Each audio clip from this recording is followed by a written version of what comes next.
Kia ora te iwi e haere ake nei I te Karere. Kua tai ki te wā e ti Matapae ngā whakataetai kapa haka ārohe huri noa I te motu.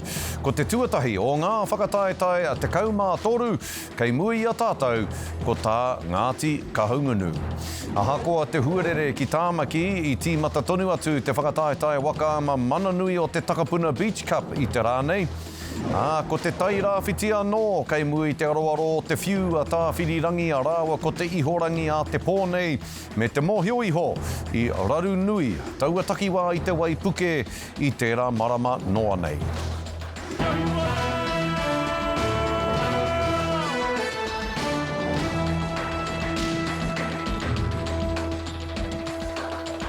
Nō reira, kei ngā pū whai kōrero, kei ngā pū karanga o te motu anei a te Karere e mihi nei tēnā koutou katoa.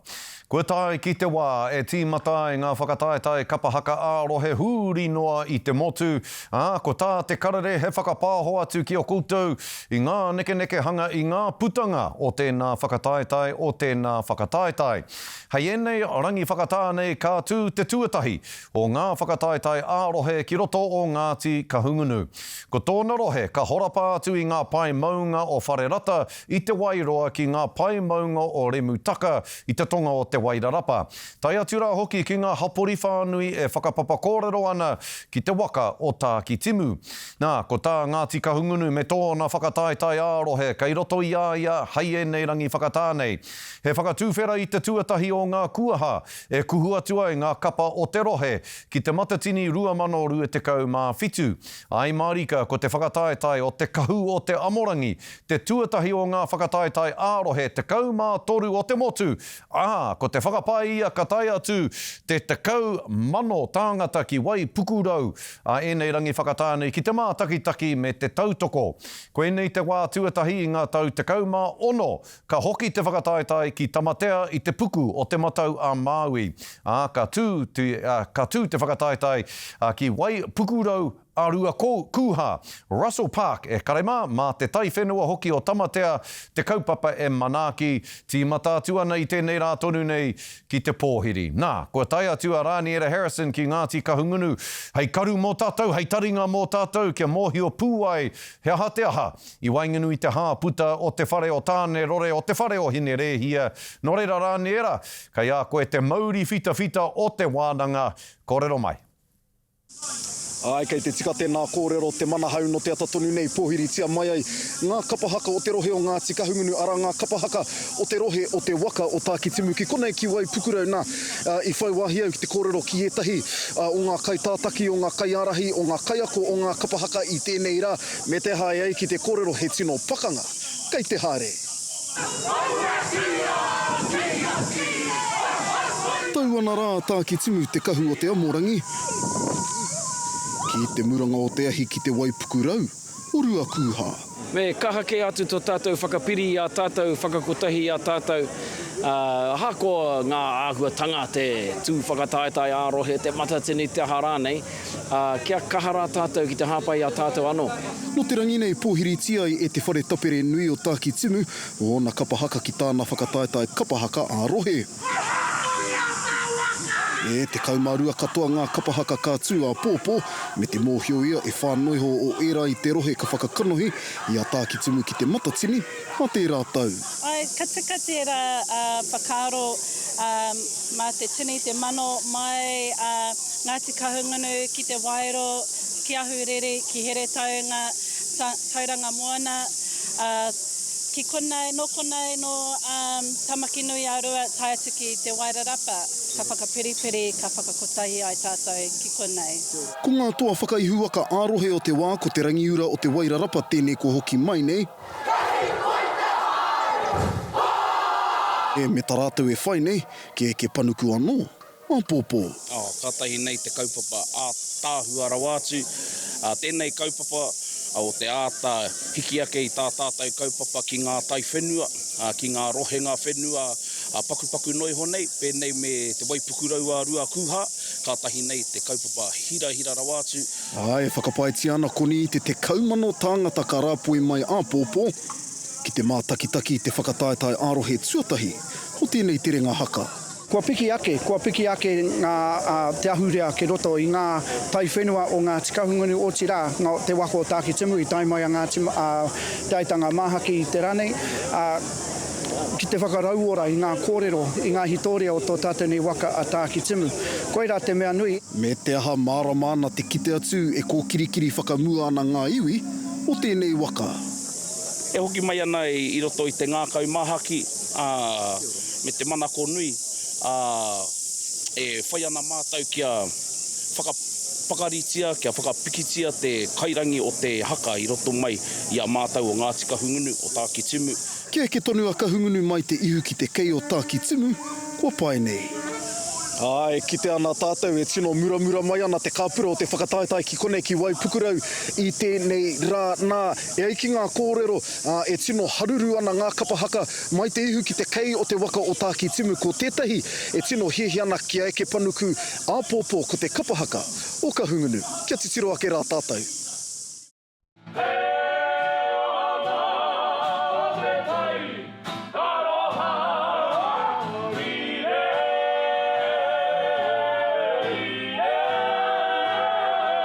Mea ke te iatera, ke te tangata ki tōna anō pitomata, ki tōna anō manono, ka rei tu ate.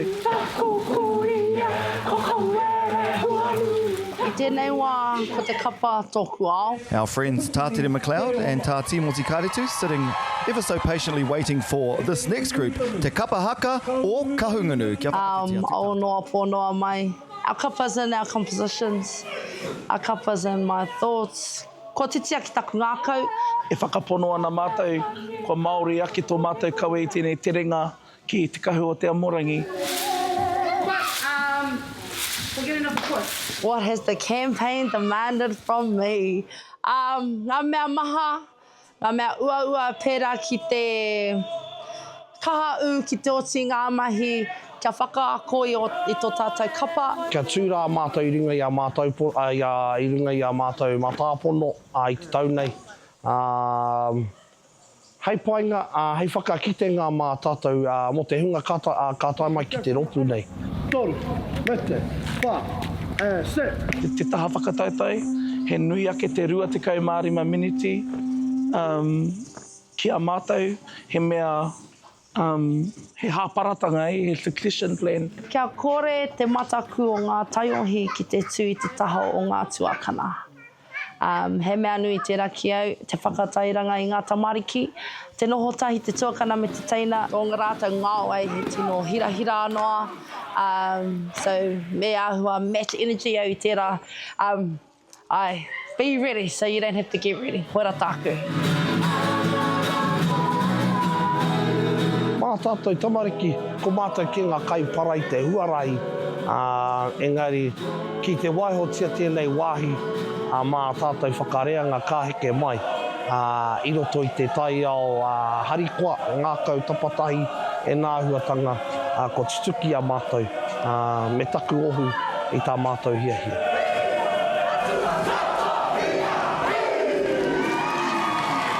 Te mana hau e tātou mā, hei te warukaraka a pōpō tūai te kapa haka tuatahi ki konei, ki tāki timu, Te Kahu o Te Amorangi, e tino hikaka ana te ngākau e tā marama, tēnei ka hoki anō ki a koe, Skori. Hikaka ana, rere hua ana o mahirani era, koia kai a koe e te hoa. Kia kahara hoki ngā kapa o Kahungunu a pōpō. Ka tiha e tiwi hei muri ake i ngā whakatairanga ko te rehi waka ama mananui o te Takapuna Beach Cup. Ka tīmata i te rānei ki roto o Takapuna i te raki pai whenua o Tāmaki Makaurau.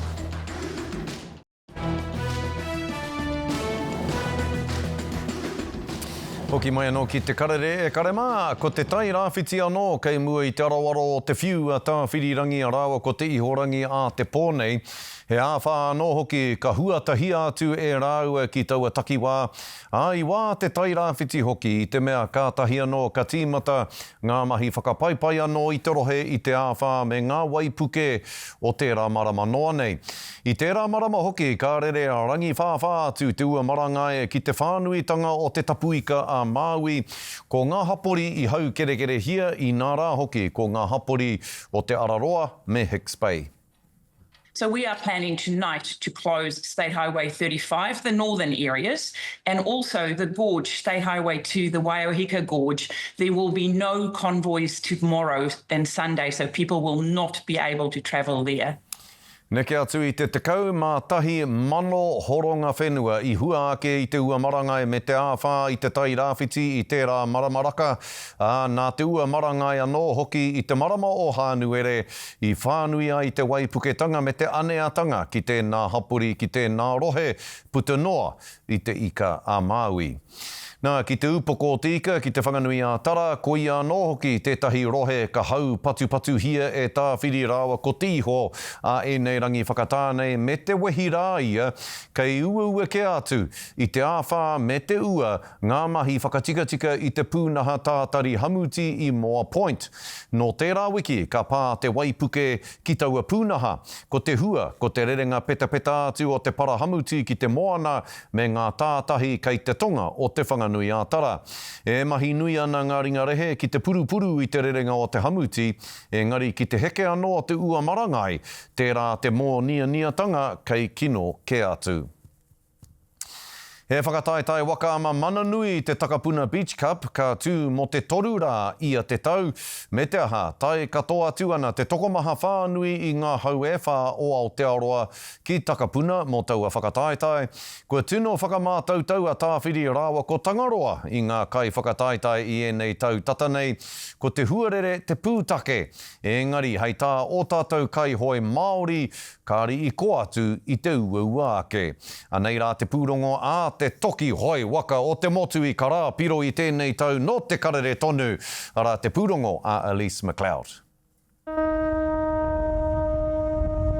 He whakatau I ngā manuhiri no tā wāhi.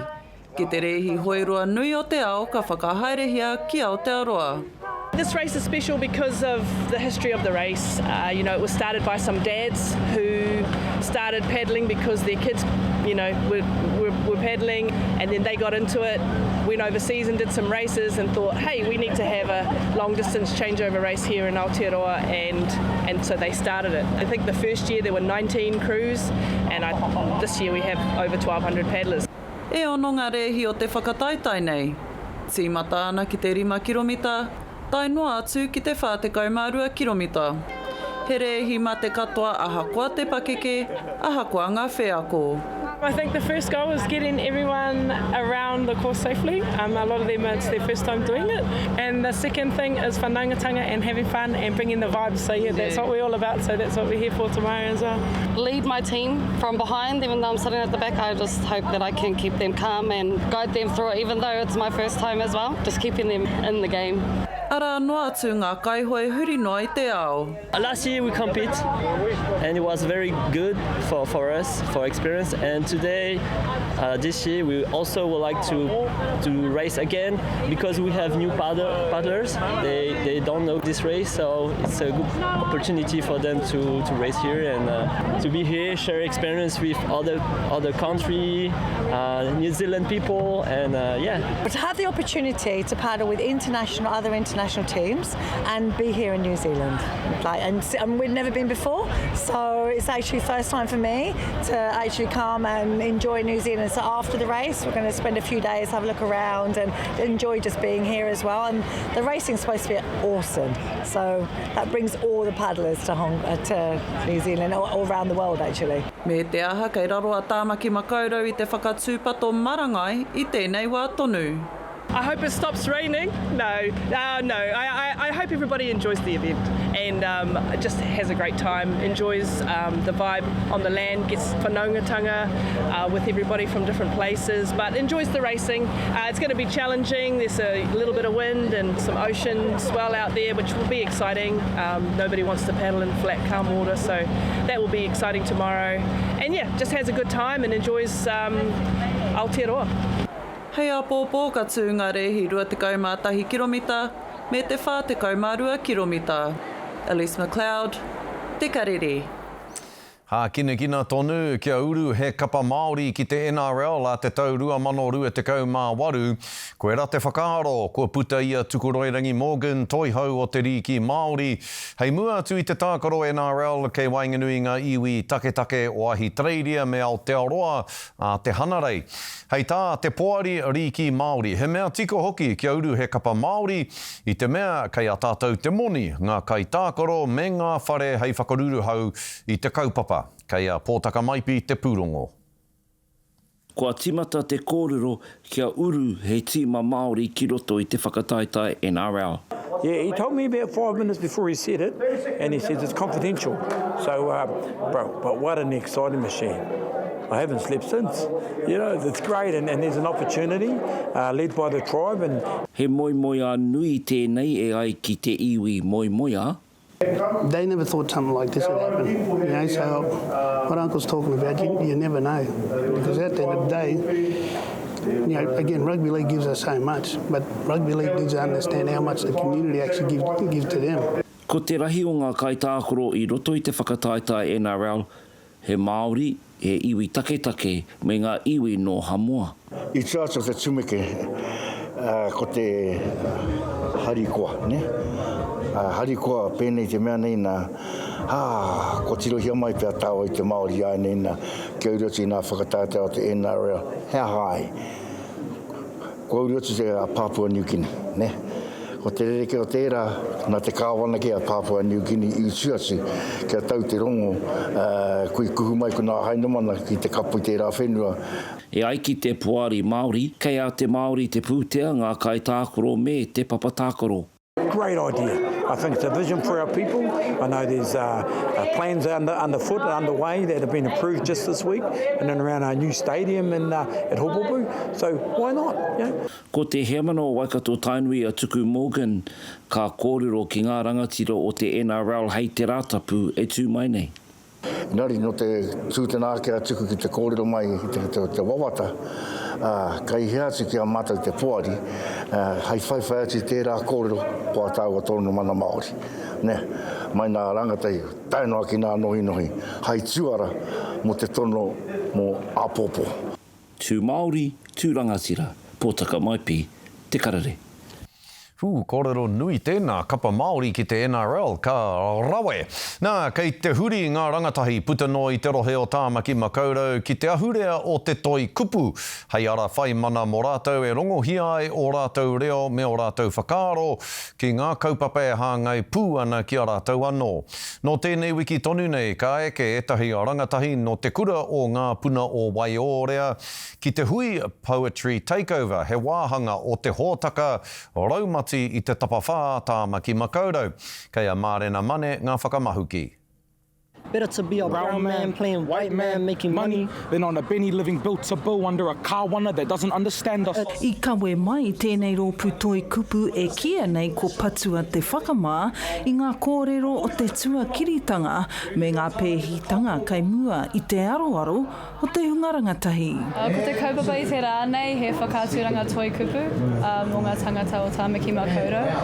Mō mātou ngā kai toi kupu ki te whakātui o mātou momo toi, momo karearoto kia rātou katoa. Ko te kaupapa nei o spoken word he mea rere ke ake ki te speech, ki te mahi a manu kōrero, ki ngā kōrero ki etahi atu tangata, nā te mea i roto i enei momo kōrero ngā huahua tau me ngā ki waha o ngā tamariki o te naia nei. Ne? Hei tā rātau, mā te toi kupu ka whai ara no rātau ki te whakaputa i o rātau whakaaro, Māori ake nei, a i runga no i a rātau ake tikanga.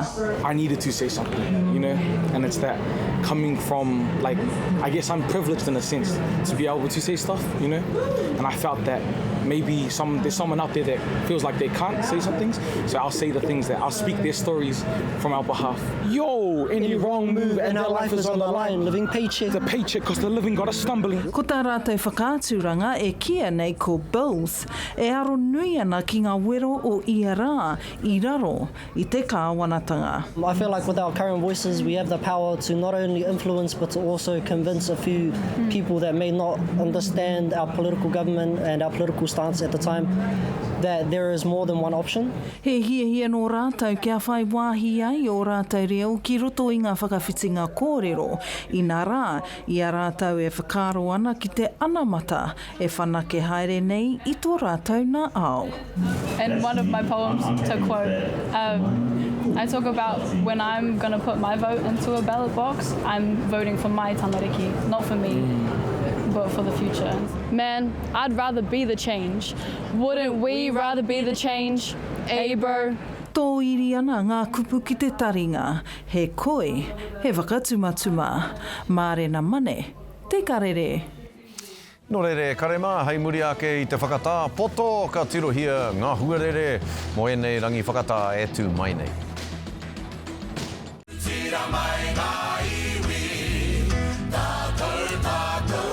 Nau mai anō, Anei e whakaratohia atu nei ko ngā tohu huarere mo Apopo.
Māku taritari ki te nui ngā haunga rā ia te nuinga o te Waipou Namu. Koutou e ahu atu ana ki te whakataetai kapa haka ārohe o Ngāti Kahungunu. Kia hakune, kia tūpato rā koutou. E ai ki ngā kōrero, kātahi anō ka tai mai ki a mātou e kua tino kino te karawhiua o Tauarohe I tēnei wā tonu nei ki te maranga I tua kōpiro te āwha kia mataara koutou. Kāti, koena tā te karere I tēnei rā nei. Kia ora hui hui mai tātou katoa tūrou Hawaiki.